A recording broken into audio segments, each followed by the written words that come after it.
SSLC science ಎಕ್ಸಾಮಲ್ಲಿ ತುಂಬ ಸಲ ರಿಪೀಟೆಡ್ ಆಗಿರೋ ಕ್ವೆಶನ್ ಯಾವುದು ಅಂತ ಗೊತ್ತಾ? ಇದೇ ಪೊಟೆನ್ಷಿಯಲ್ ಡಿಫ್ರೆನ್ಸ್. ಈ ವಿಡಿಯೋ ನೋಡುವವರಿಗೆ 2 ಮಾರ್ಕ್ಸ್ ಮಾತ್ರ ಫಿಕ್ಸ್ ಎಕ್ಸಾಮಲ್ಲಿ. ಹಾಯ್ ಫ್ರೆಂಡ್ಸ್, ನಾನು SSLC most repeated physics question electric potential ಡಿಫ್ರೆನ್ಸ್ನ ಈಸಿಯಾಗಿ ಕಲಿಯೋಣ. Define electric potential difference. Work done to move a unit charge from one point to another is called electric potential difference. SI unit to volt.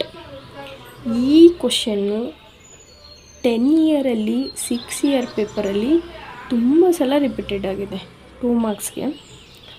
2015ನಲ್ಲಿ, 2017ನಲ್ಲಿ, 2018ನಲ್ಲಿ, 2021ನಲ್ಲಿ, 2023ಯಲ್ಲಿ, 2024ಅಲ್ಲಿ, 2025ಅಲ್ಲಿ most expected question ಆಗಿದೆ 2 ಮಾರ್ಕ್ಸ್ಗೆ. Thank you friends.